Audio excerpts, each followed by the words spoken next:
Magandang araw mga kakotsero. Ito na naman po ang inyong lingkod na si Jigs na magbibigay sa inyo ng giya ngayong araw ng Sabado. Ngayon po, meron po tayong 7 well balanced races at ang start time po natin ay alas 3 ng hapon. Uulitin ko po itong aking giya ay purely review and analysis ko lamang at walang halong information. Simulan na po natin. Race number 1. Pilracom rating based handicap system race, class 4, 42 to 56 split. Distance is 1,400 meters. Full gate po tayo dito. First choice ko po rito, yung coupled entry, numero 3, Limon Sudan Falls. At sabi ko na, parehas may panalo po ito. Itong dalawang kabayong ito. Pero sa tingin ko, mas lamang yung sabi ko na sa kay ni Jeffrey Zarate. Second choice ko po rito, numero 1, Matikas. Ito si Matikas, galing sa segundo na karaan dito eh. Lakas ng dating eh. Mabuti itong kabayong ito ngayon, si Matikas, sa kay ni Noel Lunar. At angkop sa kanya ang distansya, tingin ko malaki panalo. Ito, kung maglalagay po ako ng pandiado rito, yung numero G's, no? Si Brown Pirate sa kay ni Jackie J. Lazaro. Ito, bagong baba na grupo, wala pa labas ito. Sa tingin ko, malaki panalo niyan. Kaya dito sa race number 1, ang pili ko po dyan. Doon ako sa numero 3, Limon Sudan Falls, coupled with sabi ko na. Second choice ko po, numero 1, Matikas. At isasama ko pong pandiado, numero G's, Brown Pirate. Sa race number 2, dito po magsisimula ang pick 6. Pilracom rating based handicap system, class 5, 17 to 41 split, another 1,400 meter distance. Meron po tayo 13 kalahok. First choice ko po rito, yung bagong baba, numero 3, Stand in Faith, no?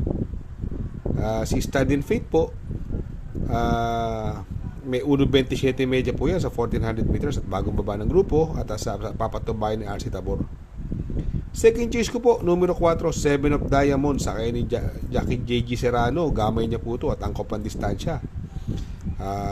Ito po ang pwede maka-upset kay Stand in Faith.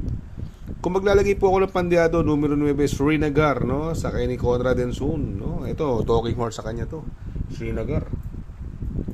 At may 1.28 po, 8 media po yan sa 1,400 meters. Sa tingin ko, may palalo po yan. Kaya dito sa race number 2, ang pili ko po dyan. Doon ako sa numero 3, Stand in Faith. Panigundo ko naman po, numero 4, 7 of Diamonds. At isasama ko pong pandiado, numero 9, Srinagar. Sa race number 3, dito po magsisimula ang pick 5. Pilracom rating based handicap system, class 5, 17 to 41 split, another 1,400 meter distance. Meron po tayo 12 kalahok. First choice ko po rito, numero 4, Kaboom, no? Sa kay ni Jackie Joel Ciego, gamay niya po to. At may 1.26 media po yan si Kaboom sa 1,400 meters. At ito, bagong baba ng grupo. Second choice ko po, numero 3, Anyo 96, no? Ito, last run, tercero po ito eh. Mukhang nagbabalik na yung buti nitong kabayo. Tingin ko, malaki tsamba niyan. Bagamat dito sa kairang ito, maraming mabilis. Andiyan si Figure It Out, My Boy Lollipop, French Leather, Perfect Blue. Baka magkaroon ng lutyahan at lalo po aboard doon sa dalawa. Kaya dito sa race number 3, ang pili ko po, doon ako sa numero 4, Kaboom. Panigundo ko naman po, numero 3, Anyo 96. Sa race number 4, dito po magsisimula ang pick 4. Pilracom rating based handicap system race, class 5, 17 to 41 split, another 1,400 meter distance. Meron po tayo 11 kalahok. First choice ko po rito, yung magdadala ng unahan, numero G, Tenacity from J.R. Sargent de Ocampo. Binigay na po kanyan Alvin. I'm sure pipiliting mauna nito. Second choice ko po rito, numero 8, Escondido. Ito, magaling kin Noel Lunar ito, Escondido. Ang mga nakakalaban nito medyo malalakas din sila, Blue Thunder.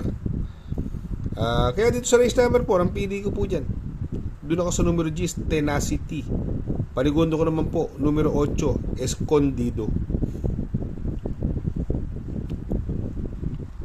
Sa race number 5, Pilracom rating based handicap system race, class 4, 42 to 56 split, another 1,400 meter distance. At dito may 8 kalahok.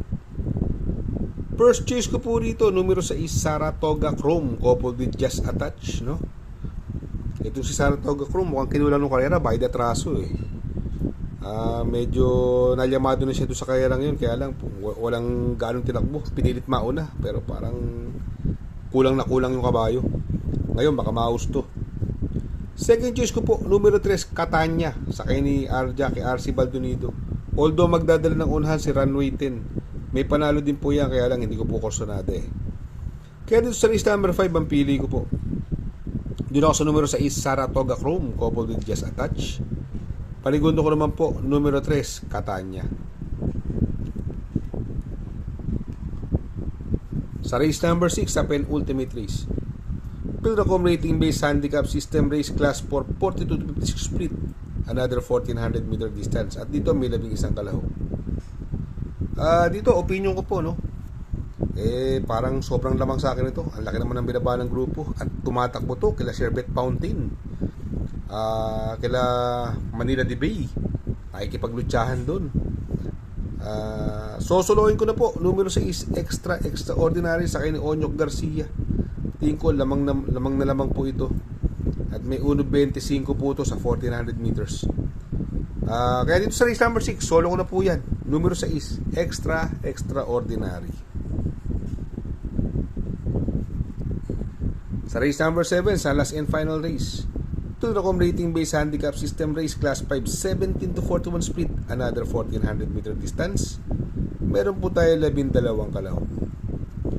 First choice ko po, yung galing sa panalo, numero 10, Isla Puting Bato.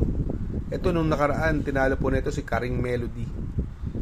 Mukhang nagamayan ni Pabs Caballero ang kupang distansya at medyo gumaang pantimbang, 54 lang, no? Second choice ko po, yung bagong baba, binilik na kay Pati Dilema from Joel Shego Jr. Numero 7, Bohemian, magaling kay Pati po yan. Ito, kung maglalagay po ako ng pandihado, ito, bumabaret, magaling din kay JR Sargent kay Jackie JC De La Cruz. Numero 6, Mythic Laila. Magaling sa kanya to. Ito, huling panalo nito, pinanalo to ni Boss Jenjen Huko eh. Si Mythic Laila, dihado pong nanalo yan noon. Kaya dito sa race number 7, ang pili ko po, doon ako sa numero 10, Isla Puting Bato. Panigundo ko naman po, numero 7, Bohemian. At isasama ko pong pandiado, numero 6, Mythic Laila. Shoutout nga pala kay Sir Pax ng Barkadahan OTV. Located po siya sa 1139 New Antipolo Street, Corner Vargas. Malapit lang po sa Abad Santos, yung bagong ginawang tulay. Very convenient and attentive po ang mga tao. Pwede po kayong mag-EB at party while betting on racing. Good luck mga kakutsero. Sana po matapat ang ating giya at yung mga nakasunod. Sana po ay magsitama po kayo. Ako yung makikiusap lamang at makikisuyo sa inyo na please like, share, subscribe, and hit the notification bell para update kayo sa aking mga giya. Good luck po and happy racing!